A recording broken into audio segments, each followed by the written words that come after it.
తన బిడ్డది ముమ్మాటికి రాజకీయ హత్యనని రషీద్ తల్లిదండ్రులు అన్నారు. తన కొడుకును ఎమ్మెల్యే ఆంజనేయులు చంపించారని ఆరోపించారు. వైఎస్ఆర్సీపీలో యాక్టివ్గా ఉన్నాడనే తన బిడ్డను చంపించేశారని తెలిపారు. కొంతమంది ఫోన్ చేసి బెదిరిస్తున్నారని రషీద్ తల్లిదండ్రులు వాపోయారు. తమ కుటుంబానికి అండగా ఉంటానని వైఎస్ జగన్ హామీ ఇచ్చారని చెప్పారు.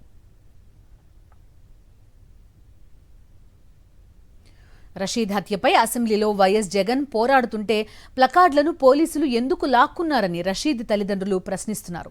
ఇదే అంశానికి సంబంధించి మరింత సమాచారం మా ప్రతినిధి అశోక్ అందిస్తారు.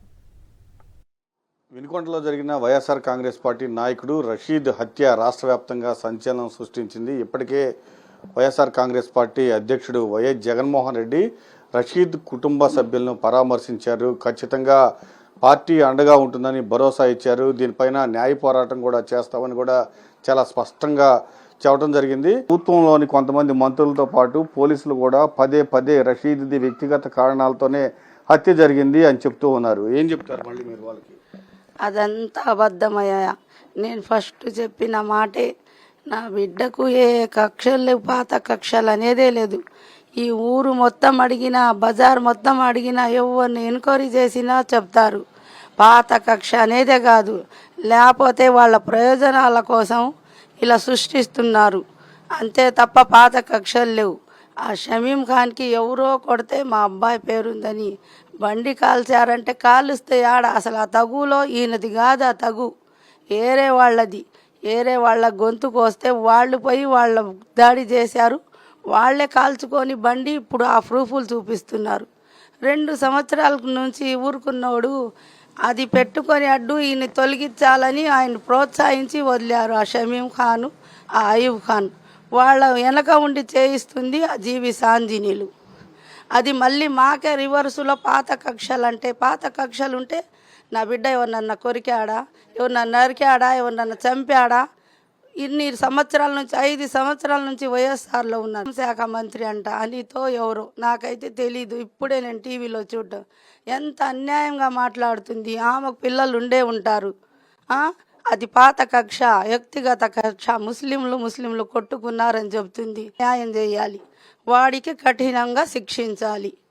చేసిన ఆయన్ని డబ్బులు ఇచ్చి ప్రోత్సహించి రోజు వాడి ఇంటికి వచ్చి వెళ్తుంటే నేను చూస్తూనే ఉంటా. బండి మీద బయట కూర్చుంటా, ఎవరినన్నా అడగండి, తిరుగుతూనే ఉంటాడు, గుర్రం వేసుకొని తిరుగుతాడు.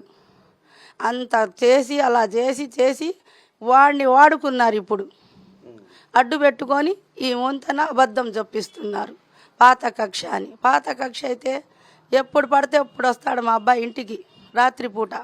అప్పుడు వదిలిపెట్టి ఇప్పుడు ఎందుకు చేశాడు? 4 మంది ఉన్నారని బెదిరించి ఫోన్లు చేస్తుంటే ఒక అబ్బాయి అయితే ఊరు వదిలిపెట్టి దాక్కొని ఉన్నాడంట, బయటికే రావట్లా. వాళ్ళందరూ అసలు మరి ఎలా, ఎవరు ప్రోత్సహిస్తున్నారు? మీసాలు తిప్పాడంట నేను టీడీపీ ఏం చేస్తారని. మరి ఆ మాట ఎందుకు అన్నాడు? అది ఎవరికి కళ్ళకు కనబడట్లేదా? ఎవరి కళ్ళకు ఎందుకు కనబడట్లేదు? ఈ పోలీస్ శాఖ ఎందుకు ఖండించట్లేదు? అంత అబద్ధం చేయించిందే తెలుగుదేశం పార్టీ వాళ్ళు. కాగితాలు లాక్కొని పోలీసులు అన్యాయంగా చూపిస్తుంటే లాక్కొని పోలీసు అతను దాచిపెట్టుకుంటున్నాడు. అదెందుకు చూపిస్తే జనమంతా చూస్తారుగా, చూడనోళ్ళు కూడా ఎందుకు లాక్కుంటున్నారు? మీకు తప్పు లేనప్పుడు. అంతమంది పోలీసులు ఉన్నా ఎమ్మెల్యేగా గెలిచాడుగా జగను, న్యాయం చేయాలనేగా లోపలికి వెళ్తుంది. పార్టీ ఏదైనా లోపలికి రానియకుండా వంతన్న గోల చేసి పోలీసులు నెడుతున్నారు. అంతా బాగానే ఉంది కానీ ఈ విధంగా నరకటం, రోడ్డు మీద నరకటం చాలా ఘోరం అండి. మాకు మాత్రము చాలా అన్యాయం చేశాడు.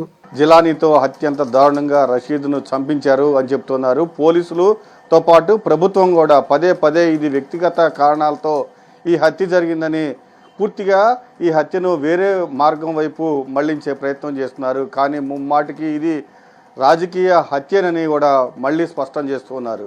కెమెరామెన్ భాషతో అశోక్, సాక్షి టీవీ, వినుకొండ.